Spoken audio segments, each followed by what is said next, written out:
شریعت کیا ہے، اس پر ہمارے دو علماء نے گفتگو کی ہے، مولانا سلفی صاحب نے بھی کی ہے اور مفتی منیب الرحمان صاحب نے بھی کی ہے۔ باریک سا فرق ہے، لیکن وہ اہل علم کے بحث کا موضوع ہو سکتا ہے، گفتگو کا۔ قدر مشترک کیا ہے؟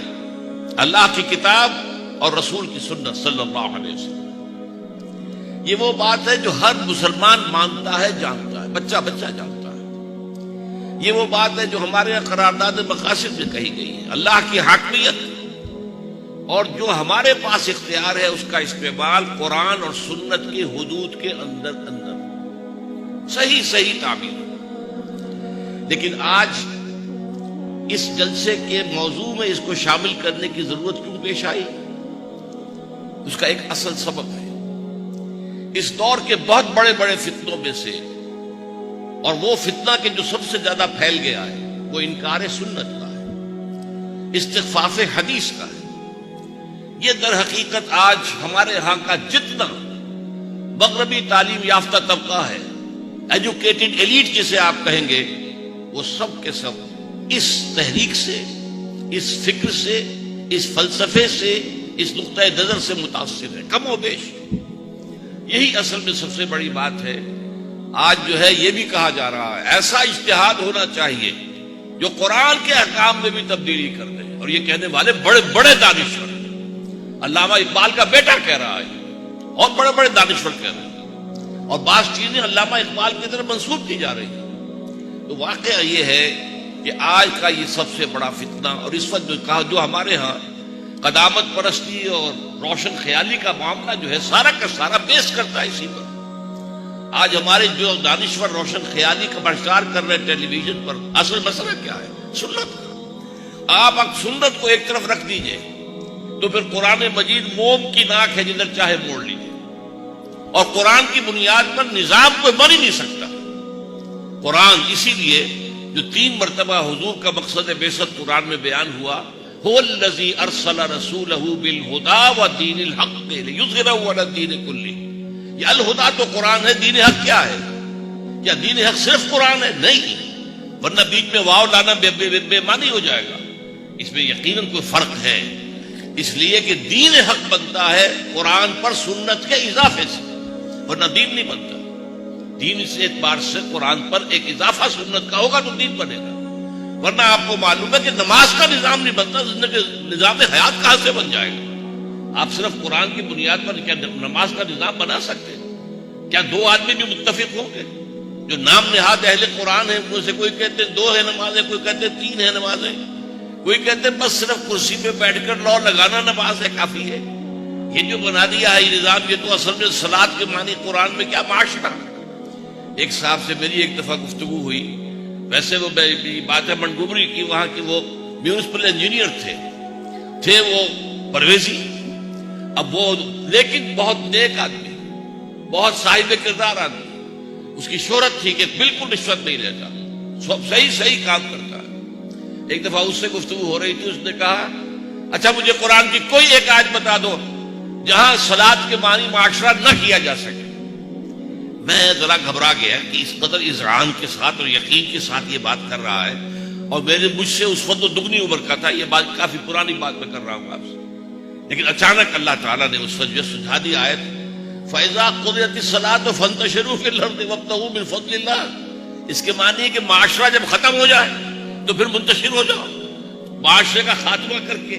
تو اس کو فَبُہِتَ الَّذِي كَفَرَ، اب بھی مجھے یاد ہے جس طریقے سے مبہوت ہو گیا تھا۔ تو پہلی بات میں تو صرف مجھے یہ کہنا ہے کہ اصل مسئلہ سنت رسول کا ہے صلی اللہ علیہ وسلم، اور اسی پر سارا جھگڑا اس وقت پوری دنیا میں ہے۔ اور ہمارے جو لوگ مغرب کی یونیورسٹیوں سے اسلام پڑھ کر آتے ہیں، ڈاکٹر فضل الرحمان آئے تھے بہت پہلے، یہی کراچی میں ہوتا تھا اس وقت اسلامک ریسرچ انسٹیٹیوٹ، اس کے ڈائریکٹر بن کر آئے تھے ایوب خان کے زمانے میں۔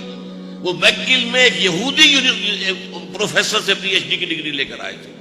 تو جنہوں نے یہودیوں سے اور عیسائیوں سے اسلام پڑھا ہو، اب ہم ان سے کیا توقع کریں گے؟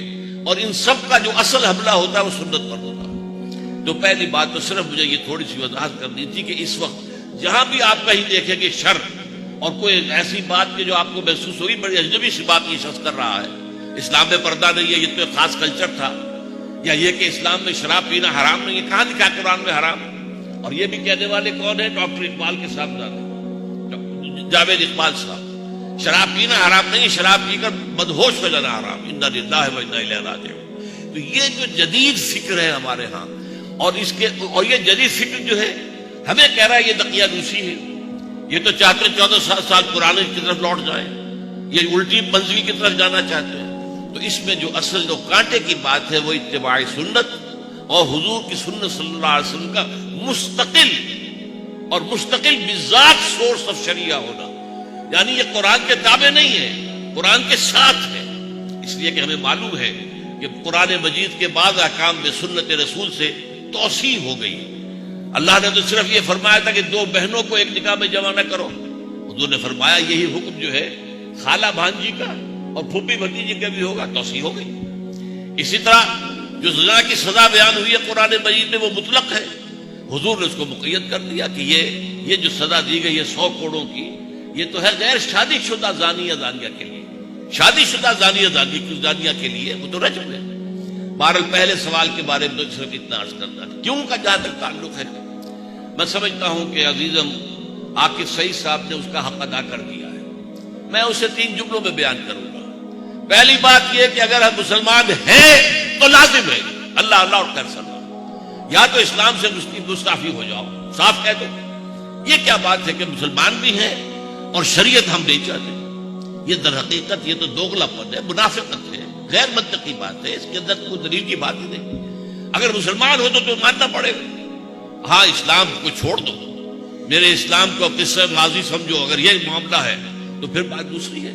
اور یہ جیسا کہ آپ نے آیات سن لی، قرآن تو کہتا ہے کہ تم اگر ہماری شریعت کے مطابق فیصلے نہیں کرتے تو تم پر کفر کا الزام بھی آ سکتا ہے، تم پر سرکش کا اور باغی کا الزام بھی آ سکتا ہے، اور تم پر جو ہے وہ مشرک کا، اس لیے کہ ظالم جو ہے قرآن مجید میں اکثر و بیشتر مشرک کے لیے آیا، ان الشرک لظلم عظیم، یہی تو مشرک ہے۔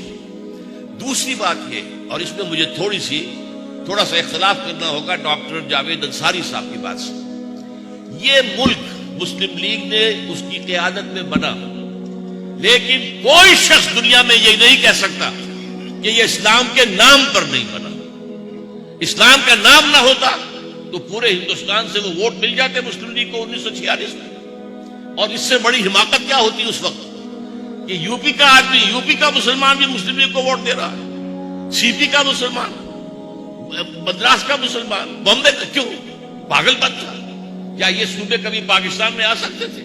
یہ صرف اسلام کا حوالہ تھا کہ ٹھیک ہے ہم پر جو بیتے گی ہم سہ لیں گے، لیکن یہ کہ اگر واقعتاً یہاں ایک اسلامی مملکت قائم ہو جائے تو ظاہر بات ہے کہ اس کے لیے یہ قربانی کوئی بڑی قربانی نہیں، انہوں نے جھیلی ہے قربانی، اور وہاں کے ہندوؤں نے کہا تم نے بنوایا پاکستان، اور صحیح بات ہے۔ میجورٹی پروونسز کا کیا حال تھا؟ پنجاب میں تو ایک دن بھی مسلم لیگ کی جو ہے پروونشل گورنمنٹ نہیں بنی، ایک دن کی، سرحد میں آخری وقت تک کانگریس کی تھی، صرف سندھ تھا اکیلا اس پاکستان میں کہ جہاں مسلم لیگ کی پروونشل منسٹری تھی۔ باقی یہ کہ ادھر جو سب سے پہلے ہم سے علیحدہ ہوئے اور جنہوں نے کہا کہ اٹھا لو پاندان اپنا، میں باز آیا محبت سے، ہمارے مشرقی پاکستانی بھائی، طویل ترین عرصے تک اتنے بڑے صوبے پر مسلم لیگ کی حکومت رہی تھی۔ تو بہرحال یہ سمجھنے کی بات ہے کہ اسلام کا نام انووک کیا گیا ہے۔ اب اگر کوئی شخص کہے کہ نہیں وہ تو بدنیتی سے لیا گیا، یہ اس کی ذمہ داری ہے، ہم تو کسی کی نیت پر حملہ نہیں کرتے۔ اور ہم یہ کہتے ہیں کہ ڈاکٹر صاحب نے بھی وہ ایک جو جملہ جو ہے 11 اگست کی تقریر کا، اسی کو سارے سیکولر لوگ جو ہے اس ملک کے اندر ہمیشہ اسی ایک کا حوالہ دیتے ہیں، دوسرا کوئی ہے ہی نہیں۔ 10 سال تک جو تقریر قائد اعظم نے کی، جن کے اوپر بڑی بڑی کتابیں لکھی ہوئی ہیں، ہمارے ایک ساتھی بھی اب ایک کتاب جو ہے مرتب کر رہے ہیں، وہ 100-200 بیانات ایک طرف اور وہ ایک جملہ ایک طرف، اور اس کے ساتھ یہ بھی کہ اس جملے کی بنیاد پر جب یہ گوئیاں شروع ہوئیں کہ ٹھیک ہے یہاں پر اب اسلام نہیں آئے گا، تو قائد اعظم نے چند ہی دنوں بعد کراچی ہائی کورٹ بار ایسوسی ایشن کے اجلاس میں کہا کہ میری سمجھ میں نہیں آ رہا کہ کچھ مفسد لوگ یہ پروپیگنڈا کیوں کر رہے ہیں کہ یہاں پر اسلامی دستور نہیں بنے گا۔ میں ڈنکے کی چوٹ کہہ رہا ہوں، یہاں کا دستور شریعت کی بنیاد پر ہو۔ نوٹ کیجئے، اس سے پہلے صرف اسلام کا نام لیا کرتے تھے، باقاعدہ شریعت کا لفظ استعمال کیا ہے قائد اعظم نے یہاں کراچی بار ایسوسی ایشن جو ہائی کورٹ کی اس میں۔ اس اعتبار سے بہرحال اگر کوئی قائد اعظم کی نیت پر حملہ کرنا چاہے یہ اس کا انفرادی فعل ہے. پاکستان بنا ہے اسلام کے نام اور یہ قائم رہ سکتا ہے صرف اسلام کی بنیاد پر. آج جو اس کے حصے بکھرے ہوتے نظر آ رہے ہیں، آج پوری دنیا میں جو باتیں کہی جا رہی ہیں کہ بلکنائزیشن ہو جائے گی، ٹوٹ جائے گا، ختم ہو جائے گا، 2020 میں پاکستان کے نام سے دنیا کے نقشے پر کوئی ملک نہیں ہو، یہ کیوں ہو رہا ہے؟ یہ سب صدا ہے اس بات کی کہ ہم نے اللہ کے ساتھ بدعہدی کی ہے. ہم نے گڑ گڑا کر دعائیں مانگی تھی. ڈاکٹر انصاری صاحب، میں تو ان لوگوں میں سے ہوں مسلم لیگ کا، میں اس وقت ہائی اسکول کے طالب علم کی حیثیت سے جو مسلم لیگ کی طلبہ کی تنظیم تھی مسلم اسٹوڈنٹ فیڈریشن، میں اس کا ضلع حصار کا جنرل سیکرٹری تھا. میں تو شروع سے ایکٹیوسٹ آدمی ہوں. اور میں نے جو ہے ہم نے جو دعائیں کی عیدین کے اجتماعات میں، جمعۃ الوداع کے اجتماعات میں، اور جو جلوس ہم نکالتے تھے، پاکستان کا مطلب کیا، لا الہ الا اللہ،